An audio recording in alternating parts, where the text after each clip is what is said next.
Good evening and welcome. I am Jeff Tomlinson. Thank you for joining us for this, our 10th annual Tupelo Reads event. Before our feature program, it is my honor to have you join in the presentation of the 2020 Helen Foster Award for Library Advocacy and Support. The Helen Foster Award was created as part of the Lee County Library's 75th anniversary celebration in 2016. Named in honor of one of the library's very first board members, the award recognizes those members of our community who have made an especially significant contribution of their time and resources to promote literacy and learning through the Lee County Library. As you know, Mrs. Foster was a tireless advocate for the library and played an instrumental role in the library's founding in 1941. Another reason you may recognize the name of Mrs. Foster is through the Helen Foster Lecture Series, which was established by an endowment made by Mrs. Foster, and which has been welcoming world-renowned authors and speakers to our community since 1974. Each year, the award goes to someone who continues this legacy of literacy and learning. This year's award was created by artist and one-time Tupelo resident Michael Ashley. Ashley's work is exhibited locally at the Karen Gallery in downtown Tupelo. I encourage you to play your part by contributing to the Helen Foster Endowment at Create Foundation. You may contribute in person at the Lee County Library or online at www.leecountylibraryfoundation.org.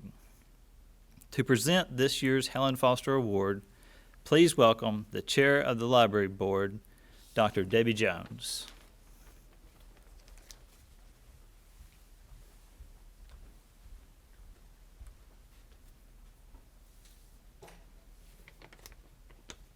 I would like to say good evening to everyone. It is indeed an honor to be here today. But before I get into this award, I would like to say to all of those, the loss of the lives during the pandemic, also through the hurricane, the bad weather, and the fires, our hearts are deeply saddened. On today, I am so elated to give information to not only this community, but throughout this state of two very important individuals in this community. They are pillars of this community. They are from Tupelo. They have worked tirelessly through their deeds, their service, and their giving to the Lee County Library. You can remember them by their endowment for the youth. The Lee County Library Endowment Youth Fund was created by Dr. Dan and Miss Frances Brasfield. They are exceptional, and it has been heartfelt, not only here at the library, but throughout this community. I would like to welcome them and also present the 2020 Helen Foster Award to Dr. Dan and Frances Brasfield. Will you please come forward?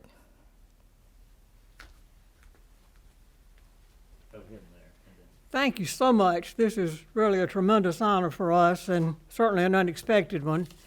Dan and I have been using the Lee County Library since early childhood, which is quite a number of years ago. And I have always loved it and been here through the different buildings and the different directors that we've had through the years. About 30 years ago, I was asked to come on the board of the Friends of the Library. And at that time, the organization was largely one that had an annual book sale and that sponsored Luncheon with Books and did refreshments for some things at Luncheon with Books and for the Helen Foster Lecture. Over the past 30 years, I have seen this group grow into a group that now has a number of sales each year. We have a bookstore that contributes its funds to the library and a major fundraiser. And the last few years, we've been able to contribute somewhere around $30,000 a year to the library for special programs and just to buy books, which are not often funded by the state. I am very proud of the library. I'm proud to have been a part of this group, and I thank you very much for this honor.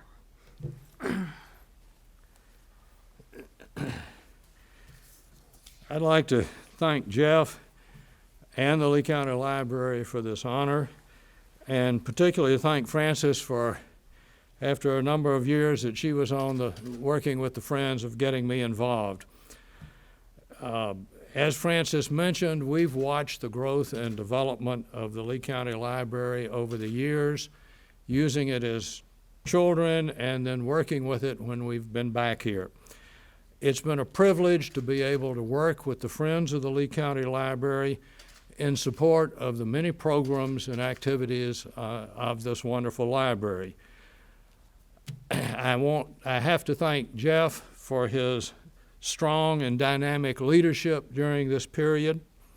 I also want to say that for me, working with the Lee County Library Foundation has been a very special privilege, and I particularly want to, along with Jeff, encourage everyone to consider the foundation for their gift giving, for memorials, and for honorariums. It goes to support, all of this goes to support continued funding for the many tremendous programs that this library supports. Thank you.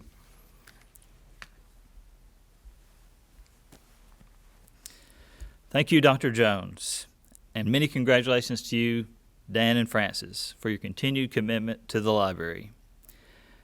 Now, back to our very special 10th Annual Tupelo Reads program.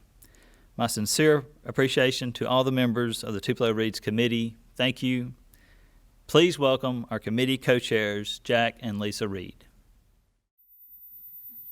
Good evening, and welcome to the 10th annual program of Tupelo Reads. We're all on the same page. Obviously, we look different this year.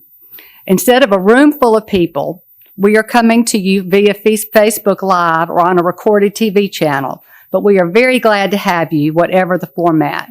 And we do have a very few people in the library with us tonight, family members of the Harrises and Sarah Berry, and a few committee members, so we're glad to have them here as well. When our committee met back in early January to select our book for this year, it was really a slam dunk to select this one. Usually we have much discussion and many choices, but it was a consensus that this was the perfect choice for our 10th year. Not only did we have a strong story written by a Tupelo author about two Tupelo heroes, but the story itself was so compelling, a story of grit and perseverance and determination, and it was a love story and a happy ending. What could be better?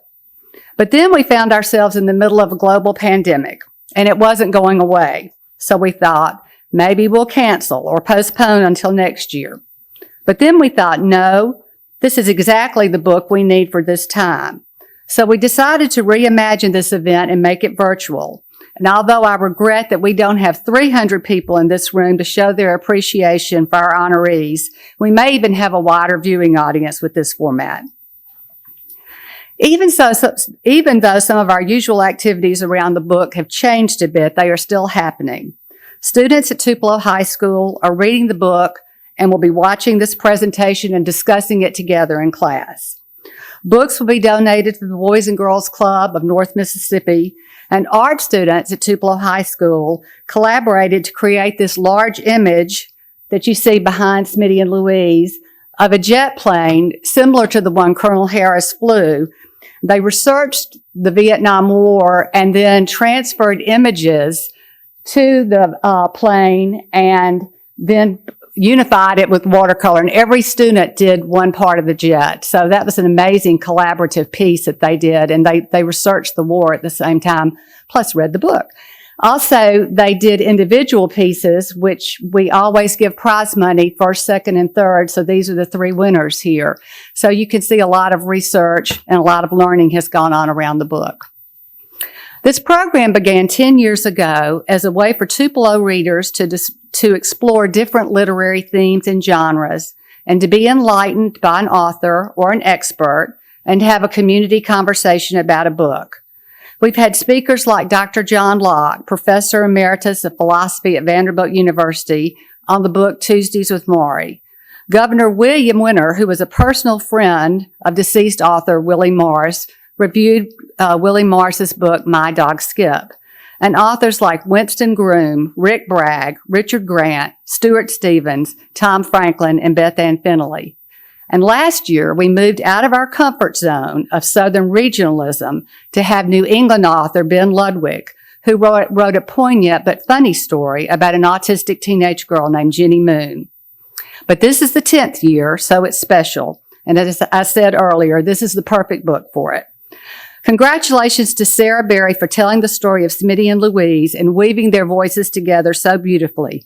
If you haven't read the book, you really need to. So now, without further ado, I will turn this over to Jack Reed Jr. for a conversation with author Sarah Berry and Colonel Smitty and Louise Harris.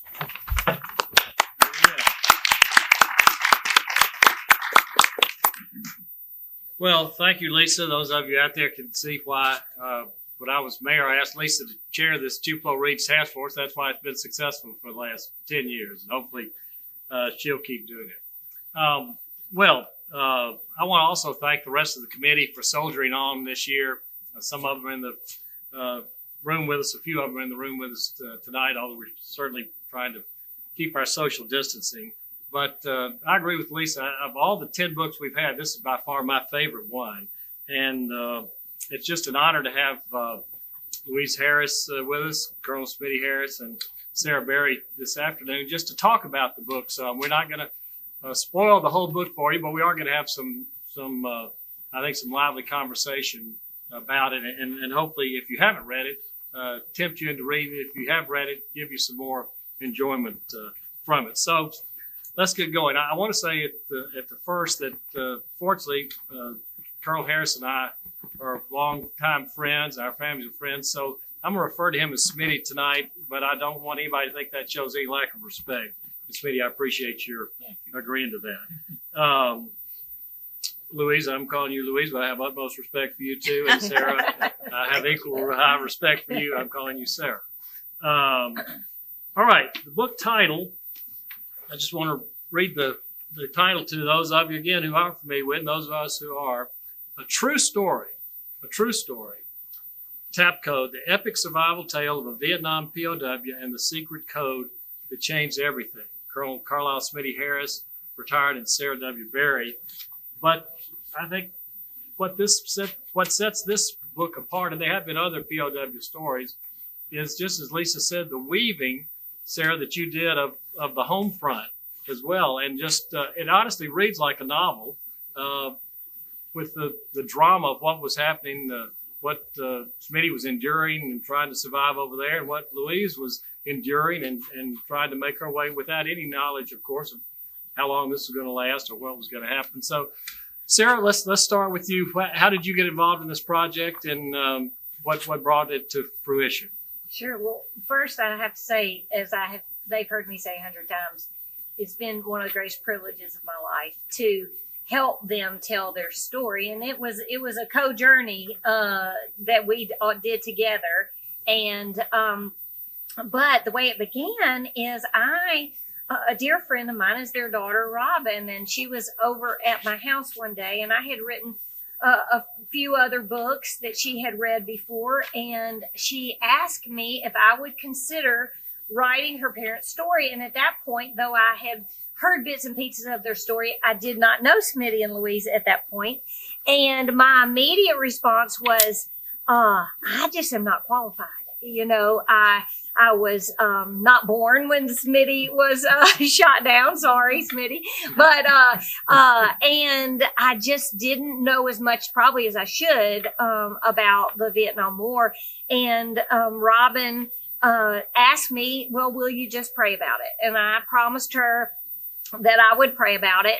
And we actually did together that day. And that evening, I picked up my favorite book, the Bible, and I like to read that every day. And I like to read a version called the 1 Year Bible, which assigns a selection of what you're supposed to read that particular day. So that particular day, I opened it up to read that evening, and the assigned reading was from Jeremiah, and it said, write it in a book, how the Lord delivered the captors from the enemies. And that's my paraphrase, but that was a big aha moment for me when you see writing a book after you've just prayed about whether you should write a book. So I went back to Robin and I said, I will definitely try. My biggest fear was that I would not do this beautiful story justice. And so I'm thankful to the Lord that we were able to work. And then that started a journey of a year and a half of me having such the great privilege of being able to meet with Smitty and Louise for about a year and a half, I guess, and just listen to their story.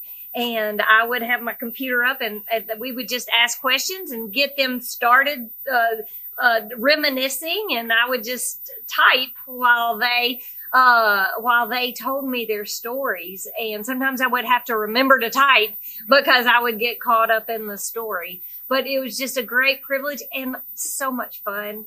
It's some of the chapters were hard to write. Some of the chapters, as I sat at my computer and wrote the chapters, tears would just be streaming down my face as I wrote it.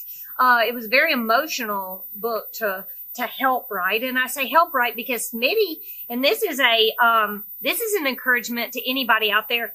I know that there may be some young folks out there that maybe they have in the back of their mind that they'd like to write a book sometime, but this is an encouragement to them, is that Smitty started writing his story back in the late 70s. And I think he had written down memories from about maybe the first 2 years of his captivity.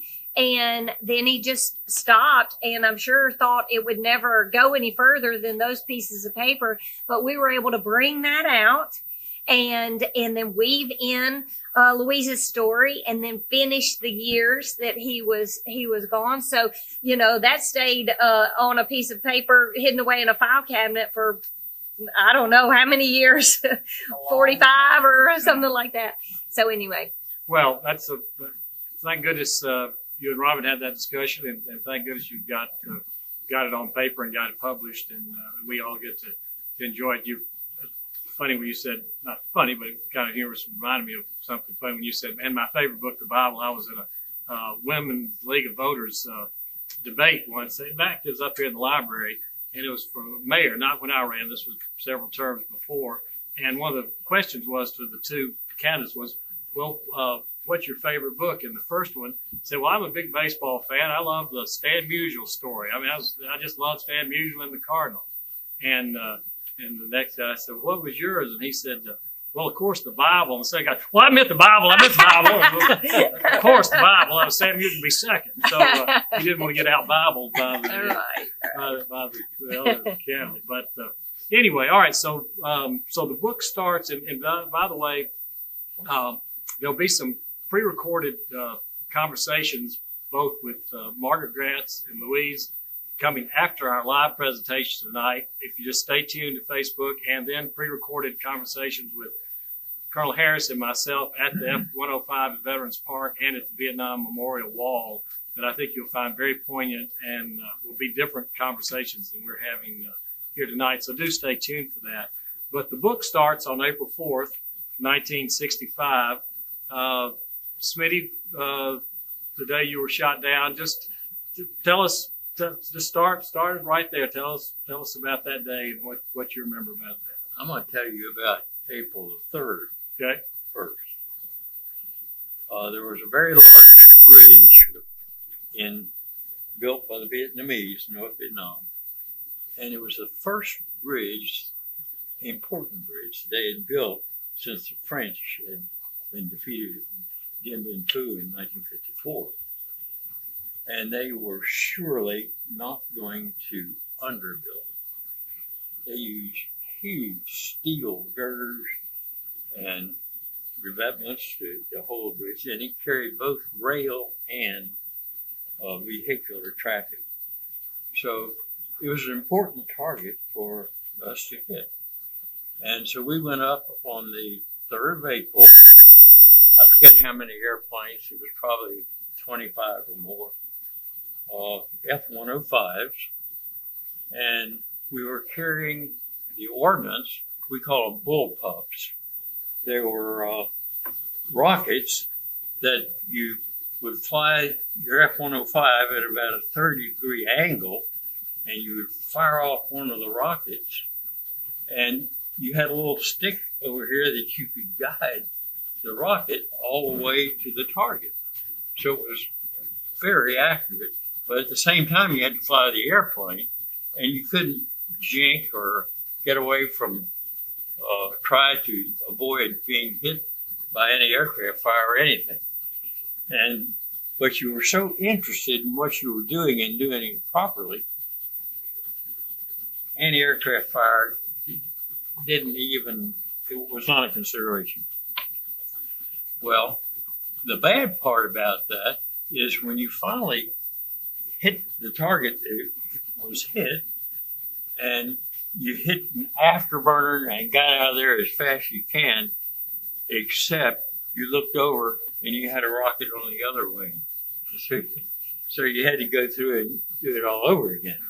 The bad part was that those little bullpup missiles didn't affect the bridge hardly at all. It may have broken some of the concrete on the vehicular part.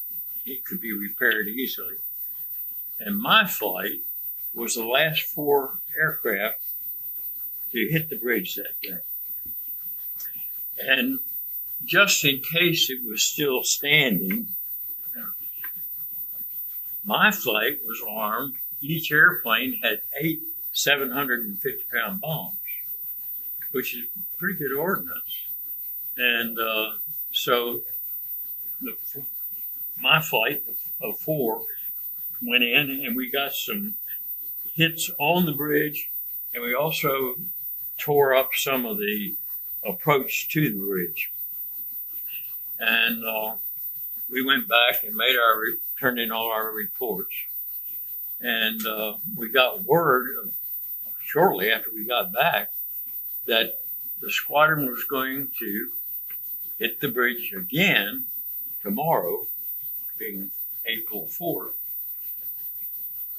And all of the aircraft would be armed with 8 750-pound bombs each. And with the intent, of course, of being able to take out the bridge. Well, my squadron commander was Robbie Reisner. He was a Korean jet ace against MiGs, a wonderful Christian. He lived his faith, and he was a wonderful leader, and fighter pilots just almost followed him around. He was such an imposing person. And he was my squadron commander. And as soon as he got the word that to repeat the same mission tomorrow, except with different ordnance, he right away went up to the wing commander. We were flying missions out of Thailand, Karat Air Base, but our home base was on Okinawa, and the wing commander was there in Okinawa. So Robbie Reisner right away gets on and calls Colonel Cardenas and says, "We do not want to fly the same mission at the same time, at the same altitude as we did today." Makes sense. Because every bit of anti-aircraft weaponry they could find, they were going to put around that bridge, and did so. And what we want to do is come in low, just at dawn, and so low that we'll be under their radar. They won't know we're coming. We'll pitch up to about 17,000 feet, roll over, and do our dive bombing run. And we practice this, and we're good at it. You know what? The Pentagon came back and told Colonel Cardenas, "Fly the mission as ordered." So we came in at 10 a.m. in the morning at 17,000 feet. They could see us on the radar all the way. And because my flight had gotten some hits on the bridge the day before, they decided that I would go in first, myself, in my airplane, and drop bombs, because It was in a kind of a valley, and the winds were unpredictable. And they wanted to see where my bombs would hit and then make some adjustments to their aim points. And everything went exactly as I planned it. I rolled in at a 45-degree angle. I got the correct sight picture. I had all the switches set in the right places, and was flying the airplane. And at the proper altitude, I released all my bombs and started a hard pullout. Well, during that whole time, anti-aircraft bursts were all around me. And I knew it. But I guess I was a born optimist. But anyway, I was so busy doing all the things necessary to make a perfect bomb run that I couldn't even consider anything outside the airplane and the target. And just as I was pulling up and got the nose about level, and had afterburner going, trying to get out of there as fast as I could, and some lucky anti-aircraft gunner had sent a missile up at my airplane, and it struck in the engine area. I like to say, though, that I didn't like North Vietnamese missiles, and I took that one out with myself. But at any rate, a single engine airplane, a hit in the engine area is really bad. And apparently it cut the communication lines, the antenna lines that ran to the bottom of the aircraft up to the tail. And also set the aircraft, I had maybe 1,000 gallons of fuel on board. And a lot of it had ignited that. And so the airplane was like a shooting rocket. And very quickly I knew as I was losing control, it got my hydraulics, my control surface. And so just through training, I immediately ejected from the airplane because that was my only chance for survival. It worked perfectly. The canopy went off. Half a second later, the seat I was sitting in went way up in the air with me in it. And at the proper time, the seat was forcibly pushed away from me, and my parachute opened. I could have been unconscious from the moment I squeezed the trigger that started the sequence. Yeah. And the parachute would have let me down, as well as the parachute. Yeah.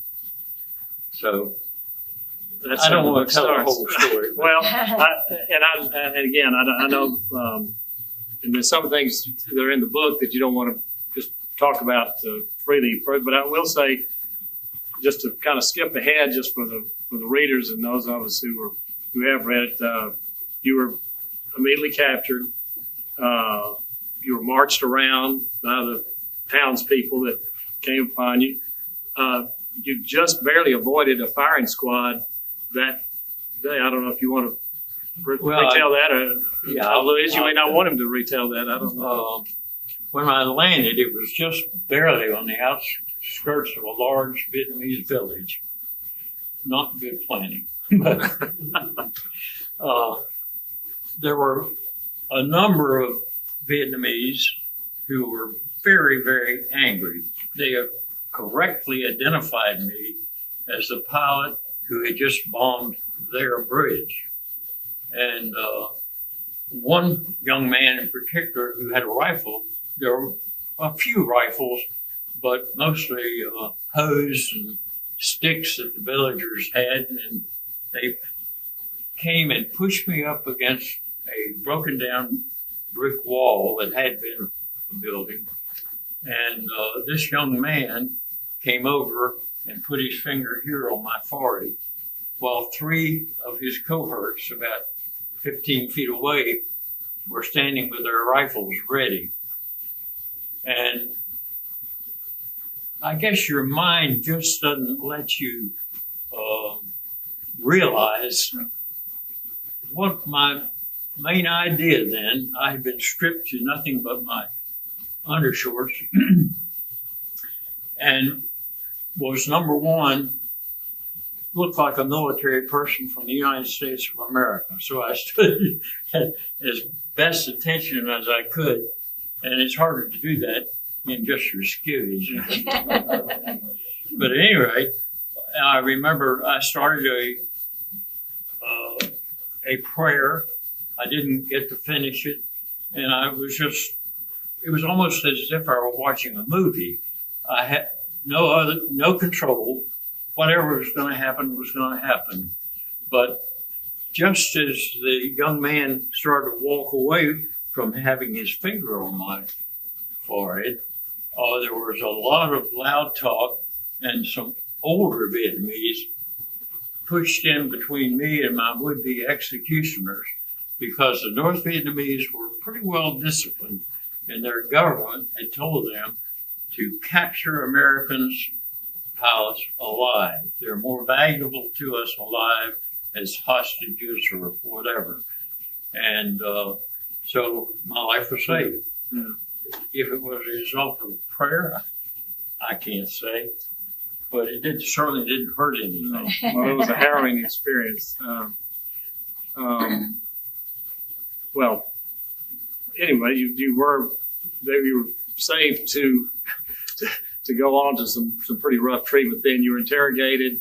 Then you were taken to the Hanoi Hilton to a cell that was 7.5 feet by 15, which is not as big as this stage, probably. With you said, more like the size of this rug. Yeah, this rug, 2 concrete beds, and the next day you refused to apologize. The next day you refused to write a letter to Ho Chi Minh apologizing, and things didn't look too good. And Sarah, you've got, I think, on page 44, I think one of the most impressive, I guess, and inspirational parts of the book, where you see a crucifix that somebody in that cell years ago, could have been during the French occupation, could have been prisoners there or something. But anyway, did, and your depression seemed to lift a bit. Sarah, read that paragraph for us. But then I saw it. Glancing at the wall of my cell, the crucifix reminded me that I was not alone, and the sunrise sparked a ray of hope in my tortured mind. There will be a tomorrow. That simple thought brought with it a glimmer of hope, just as a glimmer of light shone through the barred window. Taking stock of my situation, I realized that I had gladly accepted the challenge to give my life for the things I believed in. I was not dead, but alive. My conduct in the ensuing months, perhaps years, was important to my country, my family, and myself. With God's help, I will prevail. Now is not the time to quit, but the time to fight. I would not quit. That's inspiring. Obviously inspiring. So I want to get to the why the book is called Tap Code and why you're known throughout the military history as the code bearer, which is Carl Harris's nickname still through the military.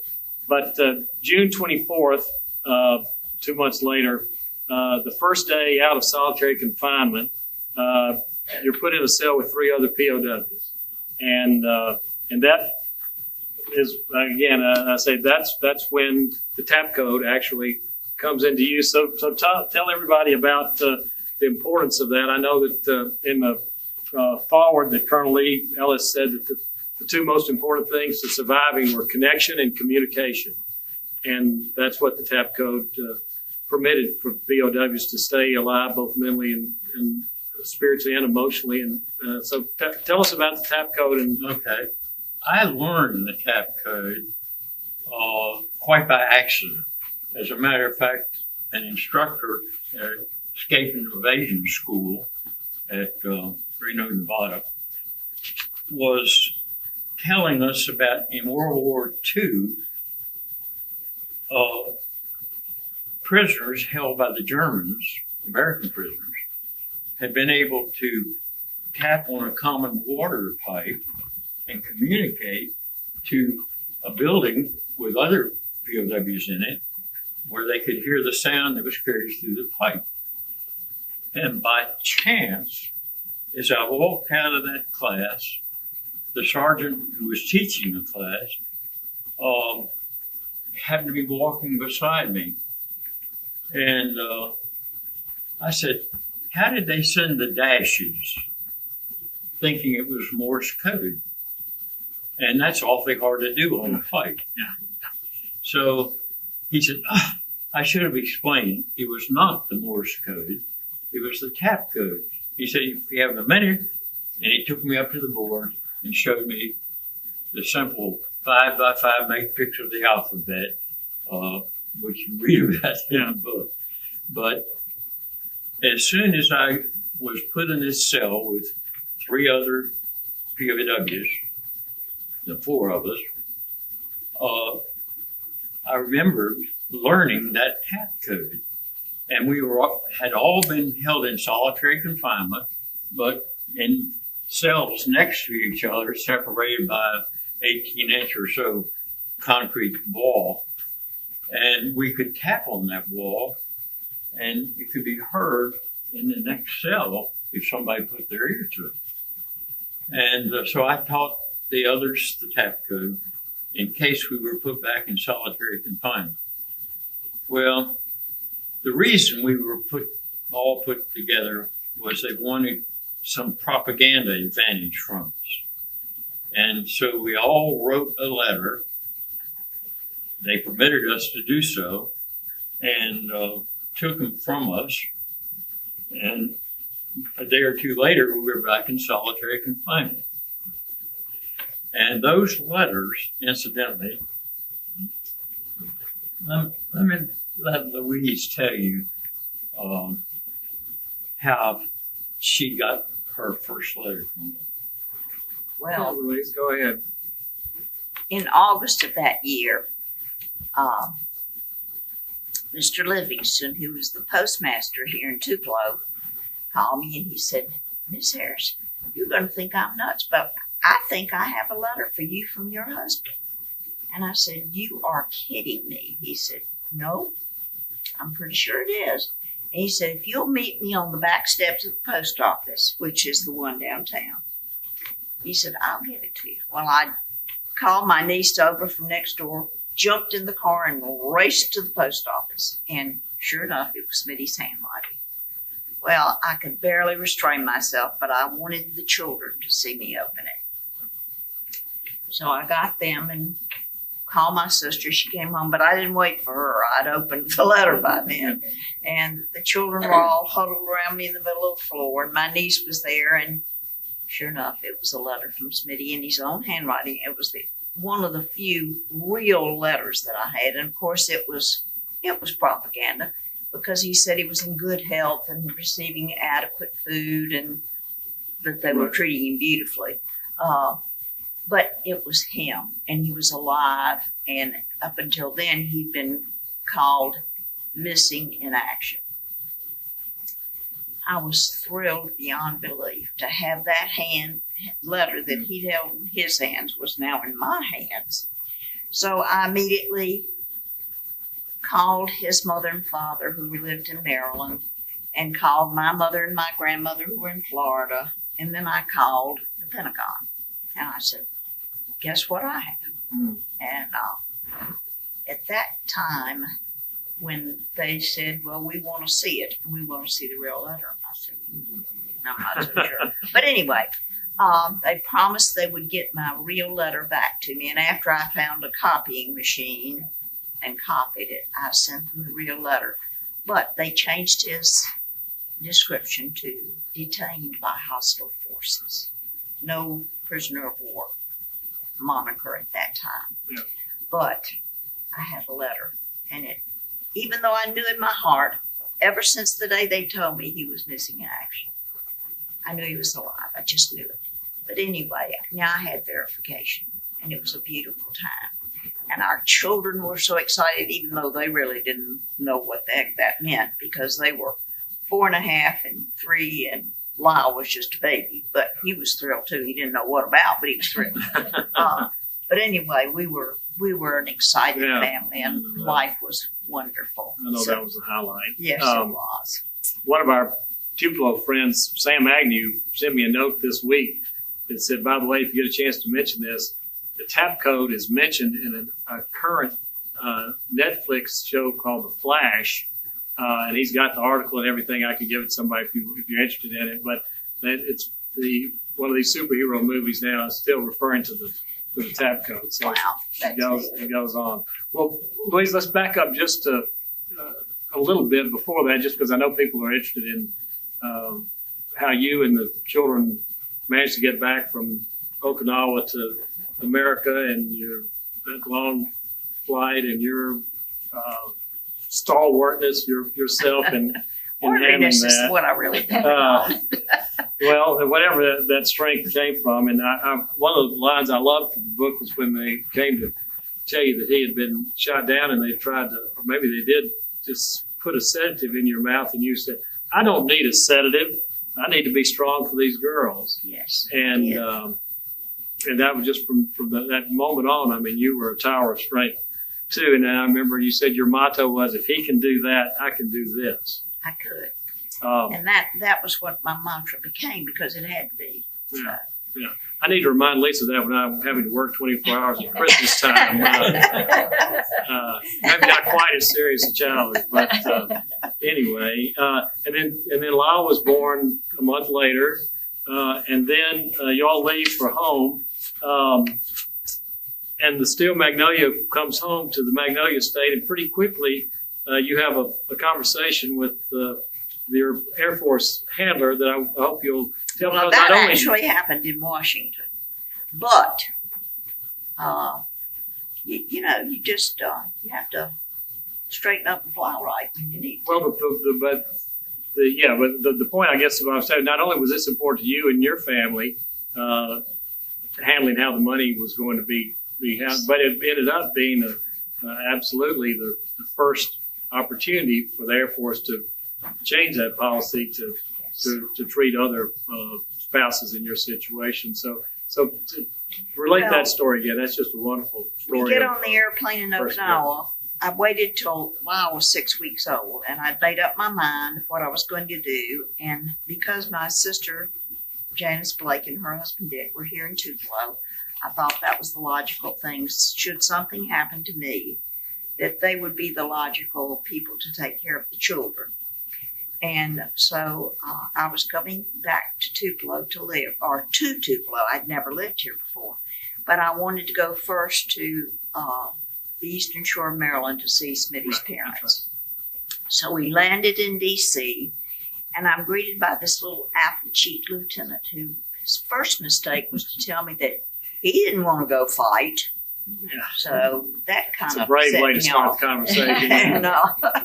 So anyway, he's also announced that I would now be given $350 a month at the discretion of the Secretary of the Air Force.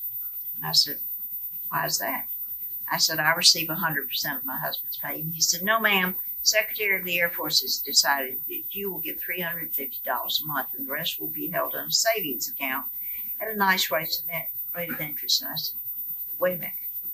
I can't support 3 children, put a roof over our head on $350 a month, and I have allocated by my husband's power of attorney that I will receive 100% of his pay." And he said, "No, ma'am, the Secretary of the Air Forces." I said, "Okay, when we get to the Eastern Shore of Maryland, where my husband's parents live, you will get him on the phone and I will explain it to him." He said, "Lady, I can't call the Secretary of the Air Force." I said, "Well, you will. You can do the dialing and I will do the talking." And so he said, "I can't do that." And the whole way driving up, the children had gone with my mother and Smitty's parents.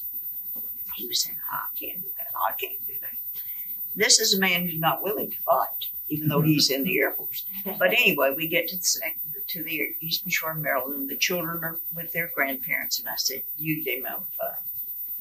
And he kept saying, I said, "You dial I'll talk. So he finally, after many convolutions, gets him on the telephone. This is the day of the black telephone that you hold like this. And so I told the Secretary of the Air Force who I was. He said, yes. And I said, I understand that you have ruled that I will get $350 a month and the rest will be put in savings. And he said, yes, that's my decision. I said, not acceptable. I said, I'm a former legal secretary and I have a full power of attorney. If I can want to, which I don't, I can sell the children. But I can't support them on $350 a month and put a roof over their head and take care of them as my husband desired.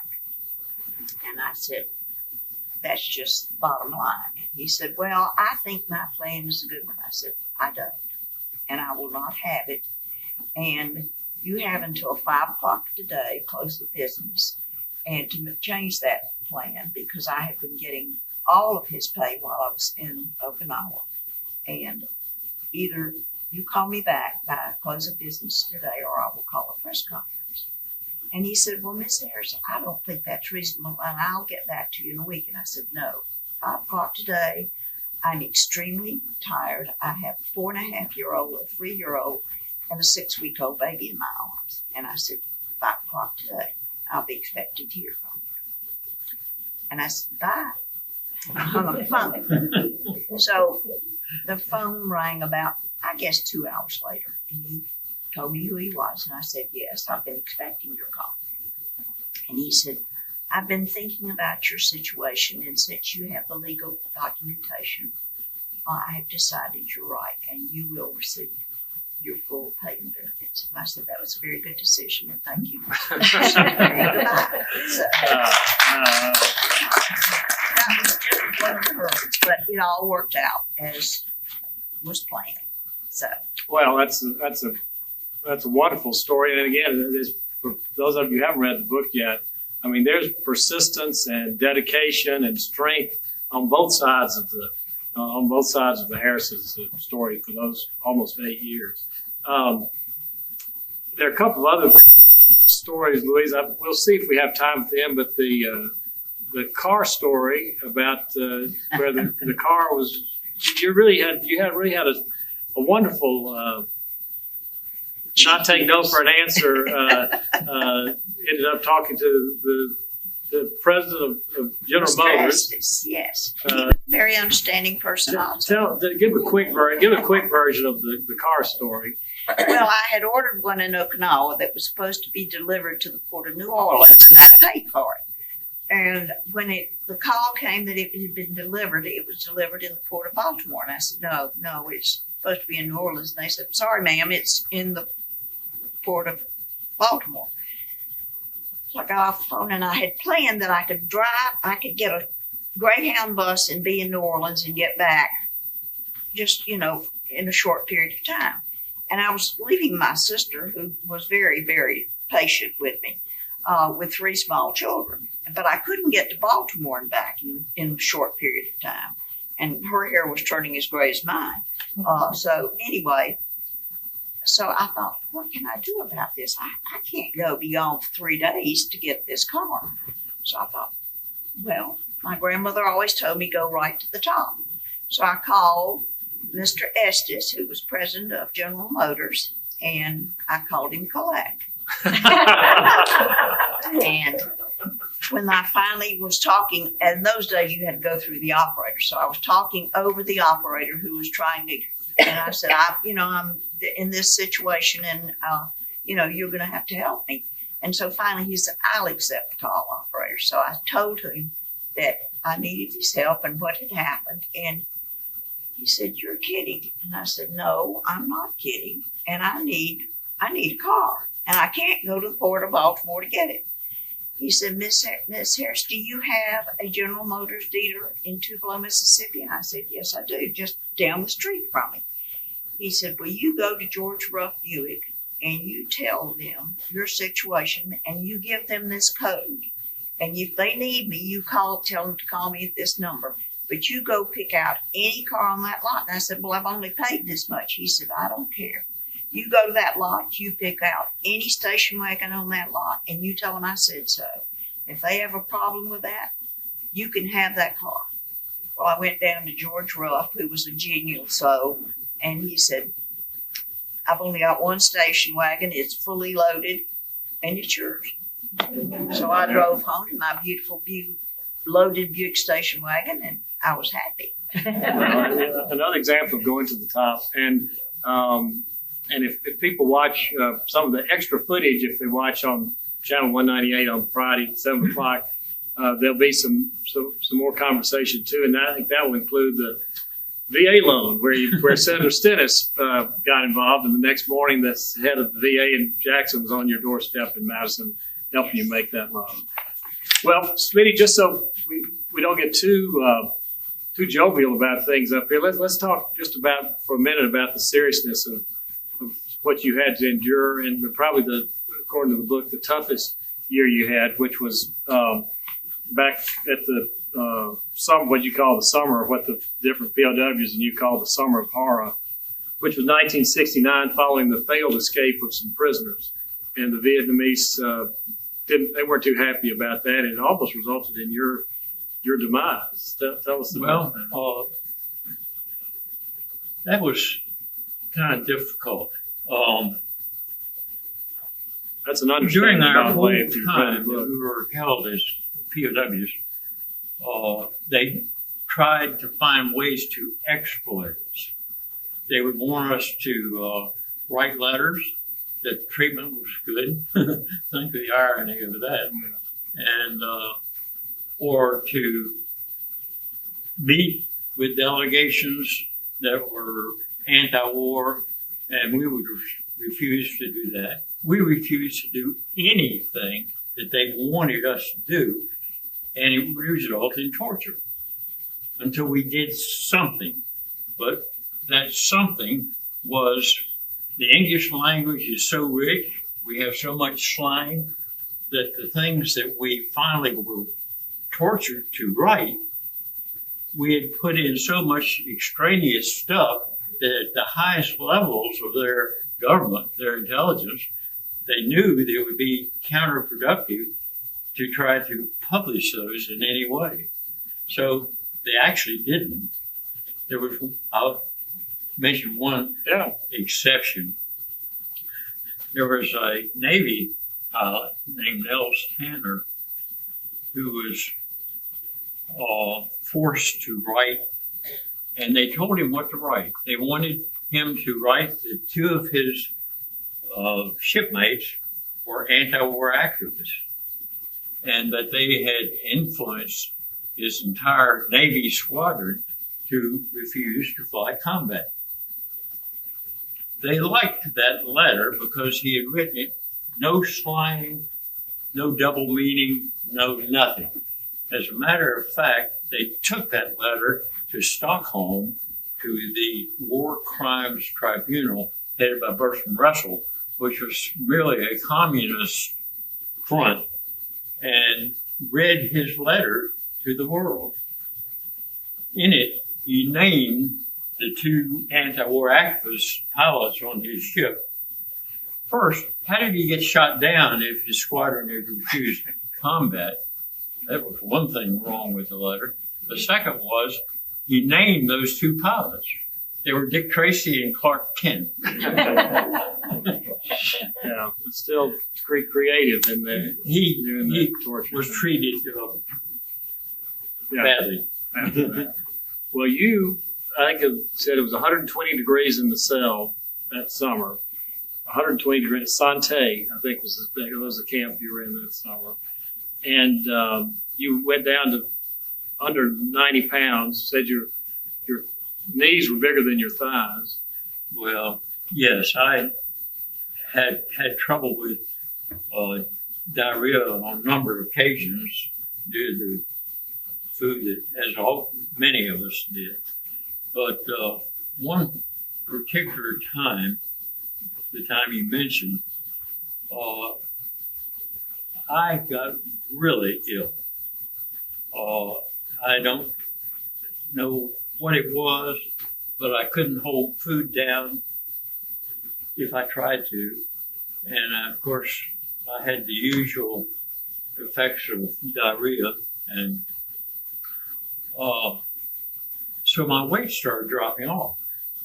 When I was shot down, I was 5'10". I'm 5'8" now, but just age. But I weighed about 165 pounds with very little body fat. I was in pretty good shape. Most of my time as a POW, we didn't have scales, but I probably weighed somewhere in the neighborhood of 120 pounds or so. But this time, my weight dropped from that, and they would let us out of our cells to go dump a bucket or whatever, one at a time, because they didn't want us mingling with other POWs. They didn't want other POWs to know or even see us, but they had seen me, and I was wearing just shorts, no top, beastly hot, covered with thrash, and they guessed as I stumbled along with my bucket that my weight was probably less than 90 pounds. I was sick, skin and bones. I was sick. But the senior ranking POW in that camp was a Navy pilot named Nels Tanner. And he passed the word through our communication system in the camp. There were about 40 POWs separated in 3 different buildings, and the most 2 men to a cell. And he passed the word that every single POW who was taken anywhere where there was an English-speaking Vietnamese, to tell them if they didn't do something for Harris, there was going to be so much hell raised in the camp that their superiors in Hanoi would be upset. A hollow thing. But the whole camp did that, and within just maybe 2 or 3 days, every POW who had, a lot of the Vietnamese were encouraged and taught English. They didn't do a good job of it, some of them did, but told them that story. And every single guy in that camp knew that they were revealing our communication ability, because we were all saying the same thing, and we were going to be taken out and punished, tortured, to find out who was the senior ranking officer, who made that decision, and how we were communicating and how everything was going in the camp. And every single one of them stood up for me. Yeah. Just an example of people in duress themselves, that camaraderie and that sense of we're all in this together. Just, that's just remarkable. That's just, that's one of the. There's a better ending to it. Yes. Within about, I guess, 2 more days, they took me out to put me on the back of a truck, took me to some kind of medical aid station where they actually had a fluoroscope. And I drank the white liquid or whatever it was. And on the way back, an interrogator went with us, an English speaking. And I said, what did the doctor find? He said, your intestinal tract is inflamed. Well, that was pretty obvious that I had a serious problem. Yeah. But following Didn't take that, mine very to figure that out. following that, they started giving me shots twice a day. And I asked the interrogator what they were doing, and he said vitamins. But I'm pretty sure there must have been some antibiotics. Yeah.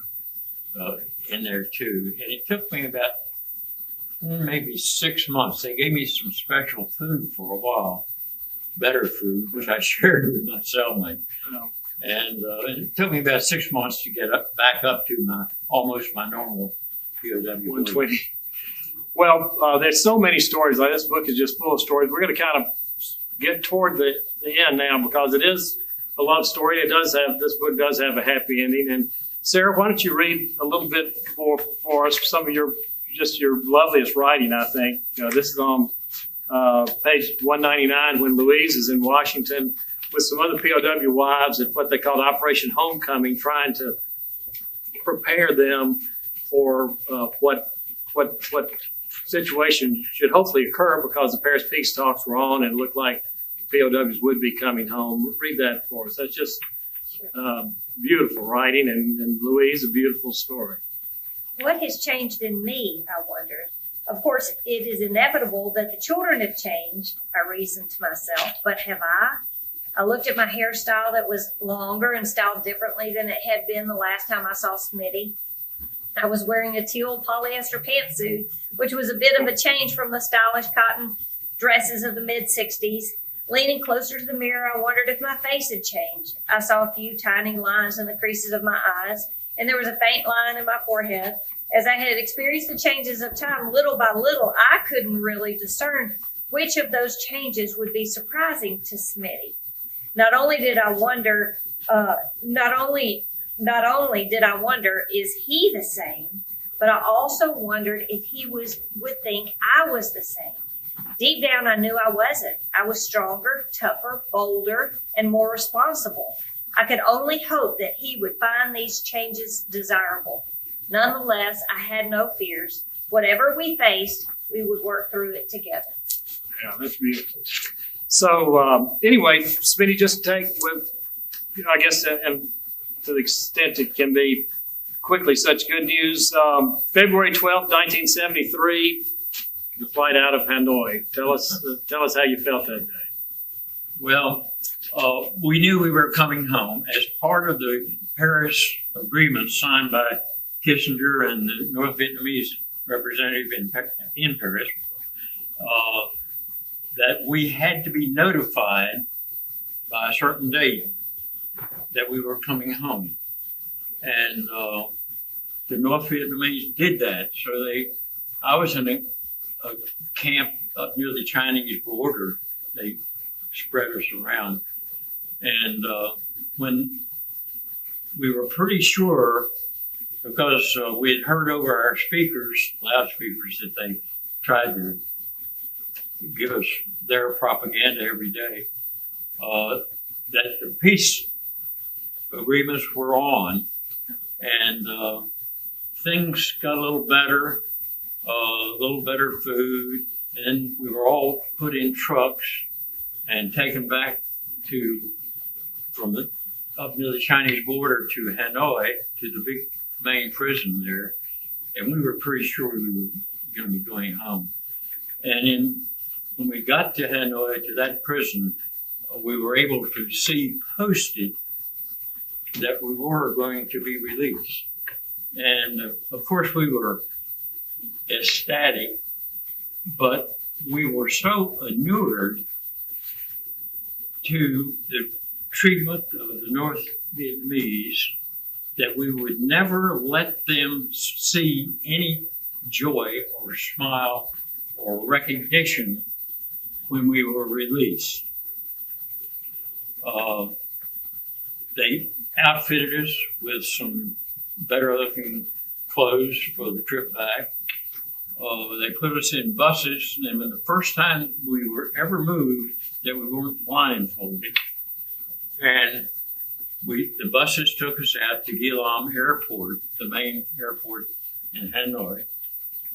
And we never smiled. We didn't talk to the guard who spoke a little English. But when we got off that bus, we lined up by height, and the senior ranking person on the bus marched us to wherever we were going to go. No smiles. When we got to the table where there was a United States Air Force colonel and a couple of Vietnamese. One of our torturers, were sitting by the table. We were stoic. Each of us had a escort officer, United States officer, to take us out to the airplane, and we marched out there. We never smiled. We got on the airplane. We still didn't smile. They could have gotten us off of that airplane, put us back in the trucks, and taken us back and put us in solitary confinement. We would have never changed our expression. They knew we hated them and why. And we weren't going to give them the satisfaction of even a grin.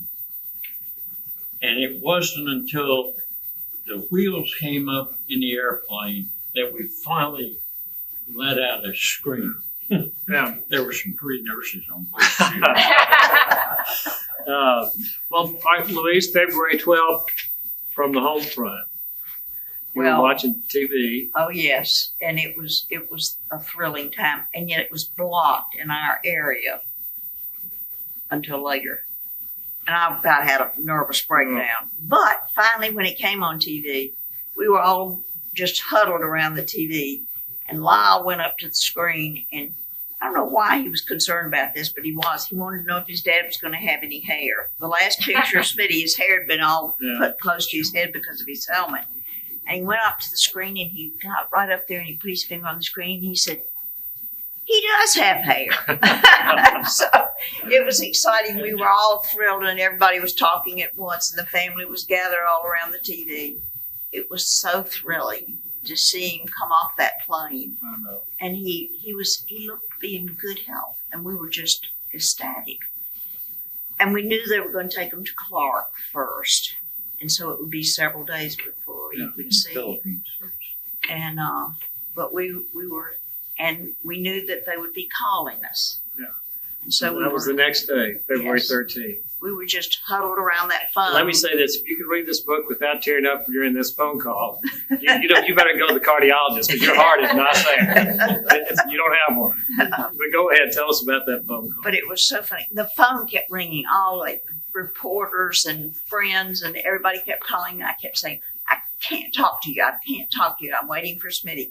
So finally, this fellow who was a good friend of ours, Rudy DeVano, called and he said, "Hi, Louise, it's Rudy DeVano." I said, "Rudy, I can't talk to you. I'm waiting for Smitty." He said, "Don't hang up. Don't hang up. I've got him right here." And in that moment, I thought, please just let him say something that lets me know he remembers like I remember. And once when we were dating, he had introduced me as Jane. So I pick up the phone and he's on the other end and he said, and I called him Tarzan. He said, "Hi, Jane. This is Tarzan." Yay! It's all good. Yeah. It was the most exciting moment. The whole family was just bananas. So life was good. And everything was perfect again. And just in that moment, all those 8 years had gone away.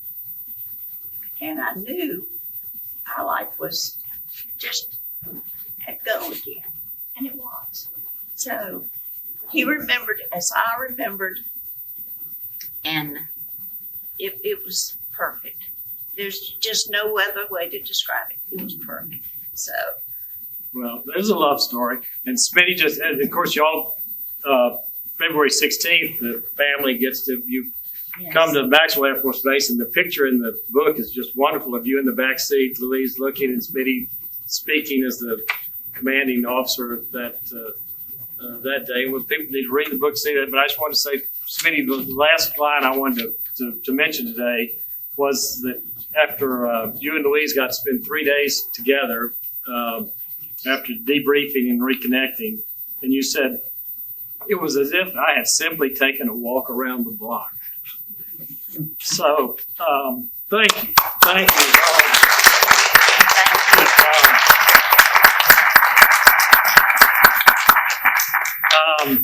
Sarah, thank you. Smitty, Oh. Louise, thank you all. Well, we've adopted Sarah. Well, that's, Except that's a good choice. That's a good choice. And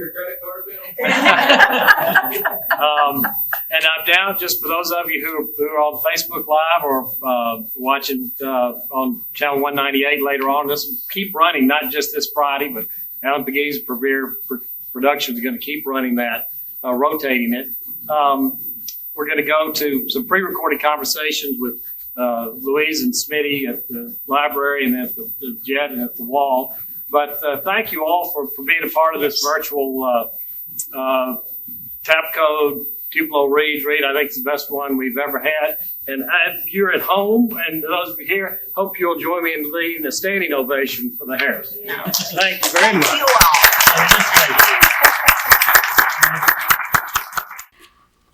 The book selection for Tupelo Reads 2020 is Tap Code, the epic survival tale of a Vietnam POW and the secret code that changed everything.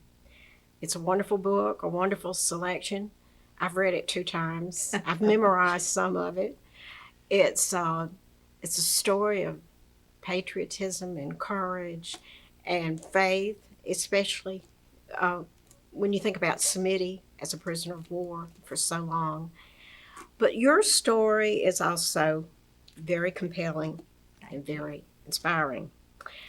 First of all, would you tell me how you got from Okinawa to Tupelo, Mississippi? Exhaustively. No, I had our son, Lyle. Yes, Smitty was shot down on April 4th. He was born on May 14th. right. And I decided I'd already made up my mind where I was going to go and what I was going to do. And by then he was 6 weeks old, and it was time to come home. And I knew that if something happened to me, that my sister was the logical, and her husband were the logical ones to take care of the children. Smitty's parents were elderly and not well. Right. And my mother, although she would have adored the children, and my grandmother would have said, "You little darlings, you can do whatever you want to." Right. And so Janice and Dick had teenage children, and they would have been the best place. And I had visited in Tupelo, though I had never lived. I Yes. thought this would be a very good place, and it was a wonderful, wonderful choice. Tupelo was the perfect home. So we boarded a plane for that long, long flight, Right. and the Air Force always offered to have someone accompany you, but it would have Yes. been someone from our squadron, and they were under terrible stress. So I said, "No, we will be fine," and we were, and it was about a 46-hour flight. But we went first to the eastern shore of Maryland, well, actually to Washington, Right. and we were met there by Smitty's mother and dad and my mother, and they were thrilled to meet their new grandson, and of course they knew the girls, but they were just delighted to get their hands on them and hug on them, and it was like a promise Oh, that's that a great story. And you had a wonderful family and a special relationship with your sister. yes, That is- yes. That's touching. It really Well, is. it was wonderful to have that. Many Yes. people did not have that. No. Mm-mm. So we were blessed, and Tupelo turned out to be a wonderful home and continues to be. So, Well, in reading the book, I discovered that you were the first wife of a POW with a family to yes, come but home. back then they called him detained by hostile forces, but at that time he was still MIA. We didn't know, I always knew he was alive. I knew it Yes. here. Right. But you encountered a few complications when you got home. Yes. And I love your feisty spirit and how you handled these. Tell us about how you got your Smitty's salary or his pay. You were not going to receive the whole amount, and you had 3 small children. Tell us what you did. Well, as long as I was in Okinawa, there'd not been a problem. because our squadron knew that I Right. had full power of attorney, etc. Yeah, Well, I hit Washington, D.C. with 3 babies, essentially. yeah. And I had this little apple-cheeked lieutenant who came and informed me that the decision had been made that I would continue to receive a $350 allotment, which had always gone to Smitty's dad's bank. He was a banker in Maryland. I said, "What are you talking about?" And I was a bit fatigued, and I was told by the nuns at St. Genevieve's, where I had been educated, that I was cheeky, and I guess I was. And you add cheeky and fatigued together, and you're a little more than Right, cheeky. right. So he said, "Well, the Secretary of the Air Force has decided that the wives of men who are in your husband's status will receive $350 a month, and the rest will be put in a very nice savings program." And I said, "Well, that's just lovely, but I can't live and support 3 children as my husband wants me to do on $350 a month." And he said, "Well, that's the decision of the Secretary of the Air Force." And I said, "Tough. Get him on the phone as soon as we get to my husband's family's house." And he said, "Lady, I can't call the Secretary of the Air Force." I said, "You do the calling and I'll do the talking." And he said, "I can't do that." And I said, "Oh, yes, you will. You're here at my disposal." So he argued. The children and mother rode with Smitty's parents. I rode with him to the eastern shore of Maryland. And I promise you, he was as white as your blouse by the time we got there. And but when we got there, I said, "Call him." And he was arguing. I said, "You call him, and you call him now." And by now it was 2, maybe 3 were a little o'clock. testy. Yes. Right. So anyway, he calls and he thrusts that black handset, which they used to have. Yeah. Those were the black Yeah, phone yeah. days. And so he thrust it at me, and I said, "Good afternoon." And he said, "Ma'am, this is the Secretary of the Air Force." I said, "I know who you are. I called you." And he said, "Do you have a problem?" I said, "I certainly do, and you have to solve it today."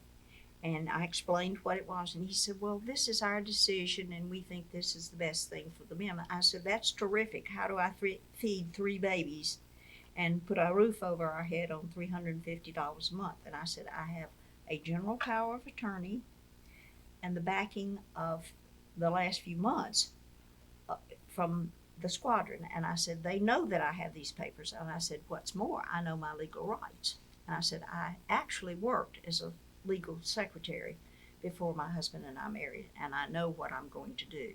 And Good I for said, you. "You have until close of business today," that would be 5 p.m., "to change this ruling, because I will call a press conference if you don't get it changed." And he said, "Well, I'll have time to think on this." And I said, 5 p.m., close of business today. And what happened at 5 p.m.? Well, he didn't wait till 5 p.m. Oh, okay. He called me back about an hour and a half later, and he said, "Well, Miss Harris, I've taken under consideration your knowledge of the system and the fact that you do have a full power of attorney." And he said, "I've checked all this out, and I will grant your wishes." And I said, "That's very nice of you, Mr. Secretary. Thank you." What you did for yourself was remarkable, but It the followed. other wives of POWs and their families got to take advantage of a better situation Yes. because of what you did. If they had the same papers that I had, which all commanders in most Right. units had given the same advice. The men Right. were told before they rotated what they needed to do, and if they had walking around sense, they did it. And Smitty certainly has walking around sense. So anyway, we got that carried through. So Another complication you had when you tried to buy a house, which was next door to your sister Janice and her family, yes, you applied for a VA loan, and they explained those rules to me, and they said, "Well, you have to have a letter from your husband stating that you can buy that particular house." I said, "That would be delightful, but he is locked up in Hanoi, and I can't get a letter from him, period, much less saying that I could buy this particular house. And I said, if I could do that, I wouldn't need the house because we'd be together. Yeah. And I said, I intend to have this house. And they said, well, there's not a thing we can do for you. I said, but I can do something. So I called Senator John Stennis. God love him. Beautiful Southern. He was a Voice, wonderful yes. Southern gentleman. And I explained my situation to him, and in his wonderful Southern drawl, Yeah, he said, yes. well, now, Miss Louise, we'll just take care of this. I don't think there's going to be a problem. And sure enough, the next day, the head of the VA from Jackson was knocking on my front door saying, Miss Harris, we're here to help you get your VA loan. And sure enough, I had it multi-pointed. That's a great story. To me, one of the most miraculous things in the book was the story of the letter that Smitty wrote, and he was in the prison in Hanoi, and somehow or other that letter got to Louise Harris in Tupelo, Mississippi. Addressed It just that was way. providential, I do believe. Yes. Can you tell us what happened? Well, Smitty said it was the time that he taught the other fellows the tap code. Yes. And they were in confinement, and their intent, the Vietnamese intent, was to show it as propaganda to some diplomats who were there. And they had shown them the letters, and they had no intention of mailing them, but they led the diplomats to believe that they would. And so it was addressed and everything to me. And a lady diplomat from England, pinched my letter and put it in her purse. And when she got back home, and they were evidently on a trip, because the dates between the time it was mailed and the time she obviously was overseas, she pinched that letter. When she got back to England, she mailed that letter. And so one afternoon, the children were already home from school. I got a call from the postmaster, Mr. Banks Livingston. Mr. Yeah. Banks Livingston, Yeah. and he said, Miss Harris, he said, I have a letter for you here. And he said, I think it's from your husband. And I said, you what? And he said, if you'll meet me on the back steps of the post office, I will give it to you. Well, my niece was home from school too, and so she came rushing over and stayed with the children. I jumped in my little yellow station wagon and roared to the post office, and he met me on the back steps. And I hugged his neck, and he hugged mine, and we did a little jig on the back steps of the post office. I went roaring home because I wanted the children to see it before I opened it, which took all the restraint I had. Right. And sure enough, it was Smitty in his handwriting, and it was beautiful. And it was a real letter. That is a And then miracle. so I immediately called Smitty's mother and dad and read it to them. And then I called the Pentagon. And they said, will you mail us the letter? And I said, what are you going to do with my letter? But we had an agreement that I would send them the original, but they had to promise to send the original back to me. Yes. But it changed his status from missing in action to detained by hostile forces. So it was one of those highly elevated days of total joy. And, Well, I it was wonder great. if the letter would have even gotten to you if you'd lived in a I huge wonder, too. metropolis area. But or you know, in something. Tupelo, everybody Everybody knew knew each everybody. other. Yes. And he called me, and it was a glorious day. Well, there was a lot of course, there were a lot of anti-war protesters who were Yes. cruel to and unkind to some of the Yes. families of POWs. Yes. But you did not encounter that in Tupelo. Not one bit. And I think if I had, the people of Tupelo would have stomped them. I really do. And I would get calls from time to time from my casualty officer, particularly my one in Washington. And Yeah. he said he was coming to Tupelo, which was another funny story because at that time we didn't have good air service. And so Claude was coming to Tupelo, and he said, Louise, have you encountered any problems? I said, absolutely not. But he was flying into Tupelo that evening, and he arrived And he was 2 hours late, and they'd lost his luggage, and every hair on his head was standing on end. He said, I know why they haven't arrested you. They can't find you. But anyway, I never had the first problem. And I really believe if I'd had a problem, people would have been all over them. Because people allowed us to be private, but they also took very good care of us. And I don't think I would have ever, but many of my friends did. One of our good friends, Robbie Reisner's first wife, Right. had to crawl from the bedroom portion of her house across the living room floor to get into her kitchen. I mean, they would throw things at her windows and yell outside all the night. I mean, it was terrible. Well, let's go to January 1973, January the 28th, 1973. It was a cold January day, and there were about 200 people here at the library. And you were here with Miss Robbins. And what were the two of you doing? Well, we were here to plant magnolia trees. Right. One for Miss Robbins' son, Doug Right. Fowler, and one for my husband, Smitty Harris, to honor them and we both by then knew they were alive.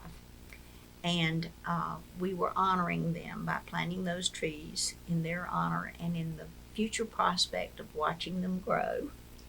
And Ms. Robbins was a dear friend. And so we were here planting them. And as usual in Tupelo, people turned out for those occasions. And we were here to honor them. And General Guy Gravely. This is unbelievable. At the end of the ceremony, he came up to you and he said what? He said, Miss Harris, he said, I'm General Guy Gravely. And of course I knew who he was. He was a dear man. And he said, I have some news for you. And I kind of gulped. And he said, the peace accords have been signed in Paris. And he said, the prisoners will be released. We don't have a date yet, but they're going to be released. And he said, except for the injured, they will be released in order of shoot-down date. And of course, Smitty was number 6 captured, so I knew he'd be on the first plane. And I was so excited. I just fell into Ms. Robbins' arms and she into mine, and we hugged each other. And of course, we hugged all over General Gravely. All right. And everybody was dancing around and celebrating out there. And even though we didn't know when they'd be home, we knew they'd be home. Were coming. Well, we will end there. And the book does have a happy ending. It's a love story. And it's a story, like I said, of patriotism and courage and faith. It's a wonderful read. And I encourage everyone to read it. Well, we do too. But the thing is, it's a happy story. It's a happy story. It is. Yes. And there's humor in it. Story. There's Yes. humor. Yes. 61 3/4 years later, it's still a happy story. That's great. Well, I'm here at Veterans Park on a beautiful day with Colonel Smitty Harris and Colonel Harris. Thank you again for your service and for the inspiration that book gives us about you and Louise and just. I gained so much from that service. Well, I know in retrospect you did, but thank you for everything. I know April 4th, 1965 was the day that you were shot down. Yes.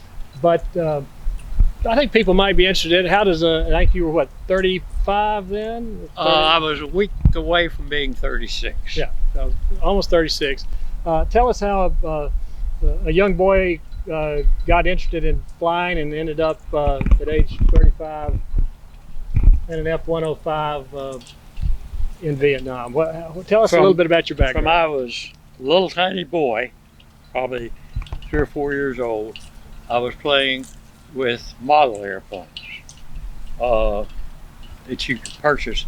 There was very little plastic available then. Yeah. They were real iron and steel little airplane. Yeah, I know. But as I grew up, I had a close friend lived directly across the street, and he and I both got interested in building models out of balsa wood and crepe paper and powered by rubber bands attached to a propeller that you wind up.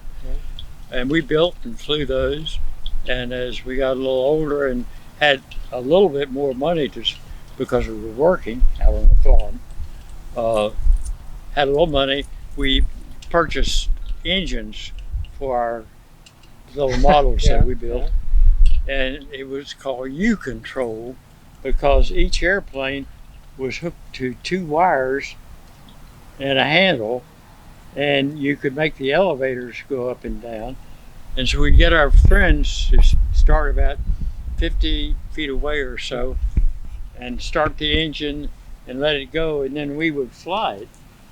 And sometimes when some of the airplanes got a little older and we didn't care,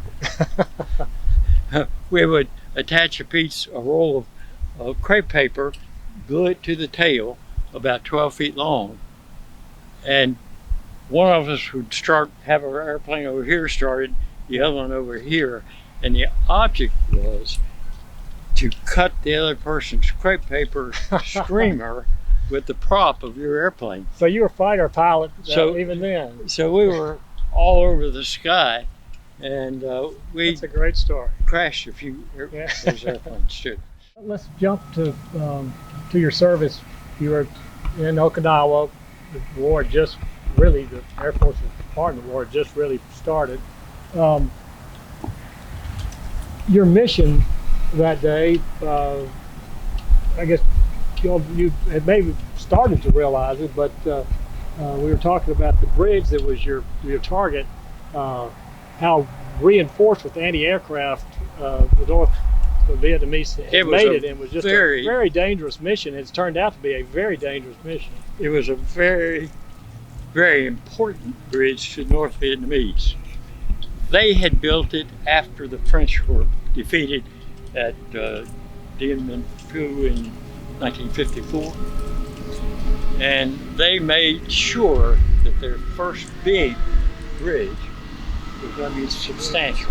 And they had huge steel I-beams and concrete and stone abutments. It was going to be there a long time. And unfortunately, we were carrying, I was carrying 8 750-pound bombs the day I was shot down. And that's a pretty big bomb. And so go over the mission then. You're headed down. Well, Recount it as much as you want to. unfortunately, on April the 3rd, the day before I was shot down, our squadron flew a mission on this bridge, and they were using bullpups, which is an air-to-ground missile that had a warhead equivalent to about 250-pound bomb. And you actually had a little stick over here, and you flew the airplane with this stick, and you flew the rocket with your left hand, and let it aim it at the target. Yeah.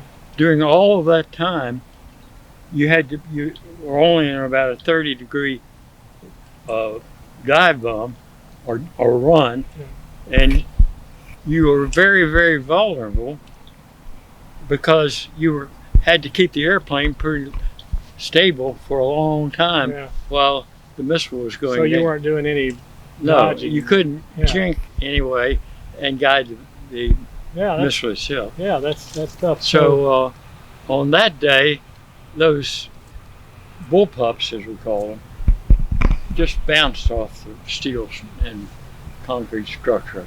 I think we broke some of the concrete on the road bed, but that's about all, and it could be repaired easily. But they didn't. We saw that they were not very good at all. So the Pentagon, headed up by Department of Defense Robert McNamara, and he reported to Johnson, our president, and they said, okay, we won't use bullpups, we'll use 750-pound bombs. And fly the same mission you flew on the 3rd. Same place, Same place, same time, came in at the same altitude, about 17,000 feet. They saw us coming for probably 100 miles away, and they had all of the guns that they could possibly get around there, 35 millimeter and 85 millimeter anti-aircraft guns that were radar controlled as far as where they at what altitude they detonated. And I happened to be, because I was in the last flight of 4 the previous day on the 3rd, they put 4 of us with 750-pound bombs. 20-some before that had bullpups. And so I got some hits on the leading edge of the bridge, and one of my squadron mates, Ivy McCoy, good friend, got a direct hit right in the middle of the bridge. He was one of my wingmen. I didn't know about that until later. Yeah. But anyway, McNamara and Johnson said, fly the mission that you did yesterday, only this time armament is different. 750-pound bombs for everyone. And we said, okay, and those 2 great armchair quarterbacks. Yeah. Our squadron commander, his name was Robbie Reisner, went, as soon as he got the order, he got on the phone to the wing commander at Okinawa, Kadena Air Base, and said, let's change this order a little bit. Let's come in at dawn, and all the way we'll come in on the deck below their radar and surprise them, and we will pitch up to the altitude we need to, and then roll in and get rid of our bombs. And we have practiced this, and we can do it. And they came, McNamara and depending on whomever, came back and said, follow orders. I never heard that part of the story. That's and so, because my flight of 4 had gotten the only 750-pound bomb hits the day before, they let me roll in all by myself, no wingman, no nothing, while they were all at altitude seeing where my bombs impacted, because it was in a gorge kind of bridge, and the winds were unknown, and they affected the bombs. They were not guided in any other way, except by the pilot when he released them.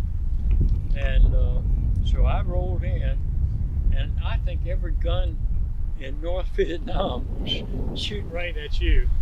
They were waiting. Ranger coming in. And they just didn't have I dropped my bombs and got some hits, for which they gave me the Distinguished Flying. Yes.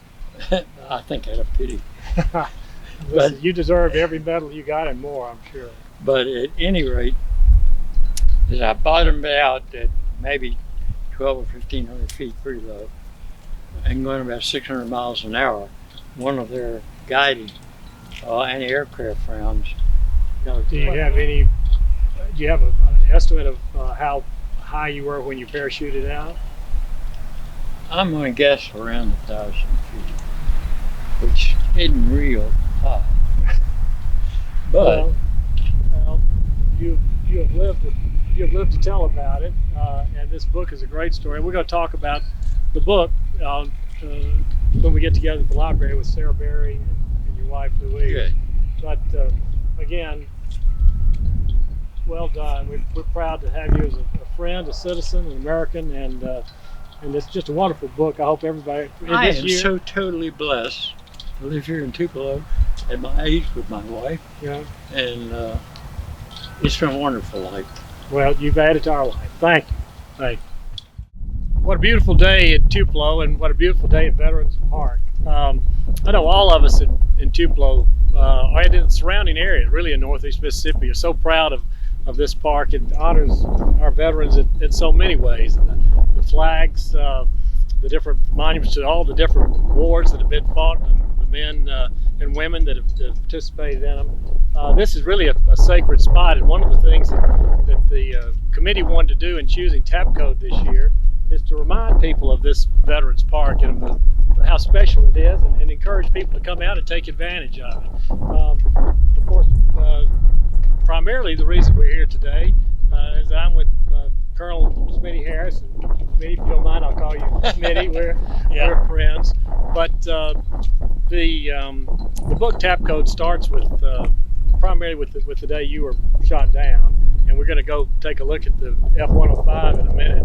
But it also, of course, as terrible as your VOW experience was, there were too many young people did not come home. And this Vietnam Memorial Wall, which is, I believe, is only the second one in America that's 60% of the actual accurate wall that people can see in Washington. So if you don't have a chance to make it to Washington to see the actual wall, to be able to see an exact replica at 60% of it is really a blessing for us to do that. And while I want to call up Jane Alexander, who helped us make this a possibility. But Smitty, I know there were some of the men you served with, both in your squadron and then as fellow POWs that didn't make it home, that are on that wall. Talk a little bit about those folks. Okay, well, to begin with, this is a great tribute to the people of Tupelo and others who made this happen in such a beautiful park that is so meaningful to so many people. There are over 5,000 names on that wall, and they're all recognizing veterans who fought in the Vietnam War. And every one of their names is etched there, and family members can come up with a piece of paper and a pencil and make rubbings and have them framed even later on at their home, just as a reminder of their service. And I just think it's a wonderful addition for Mississippi, not just Tupelo. Jane is come on up here. When I was mayor, I had a lady walk up and just come into the mayor's office and say that our secretary said, well, two ladies here, both of them want to talk to you about something. And I said, come on in and tell me what you had on your mind. I said, Mr. Reed, can we build a replica of the Vietnam Wall out in Veterans Park? He said, yeah, go meet with the Park Commission right now. And we were rather in shock. Well, you thought I was going to have to consider it. I thought, well, when I heard y'all's plan, I said, I don't need to consider that. That's a wonderful idea. We just need to do that. And here it is. And it's an example of just the community coming together for the right reasons and being positive. But it takes private leadership like that too. Political people at their best can help, but it's the citizens, really the hearts of the community that really make communities. And I just want to, on behalf of everybody, thank you for driving this and making this possible. There were many people involved. I know, they were. Many people. They sure I was the lesser one. But it's your vision. It's your vision. I just want to say thank you from all of us for this and for many days ahead of us. Thank you to Mr. Harris, and I'm glad you survived and thrived. Oh, absolutely. There's a point there. Not only did we thrive, but the longer we stayed there, the tougher we got. And looking back at those 8 years, the friends we made and the things we learned and the things we went through, we look back now with the net effect on our lives has been positive. It's a remarkable statement. It is. It's a remarkable statement. Well, y'all are both heroes to me. Thank you. And I think we're not just going to take a look at the slate piece, I guess, of what we call honoring Colonel Harris at the wall.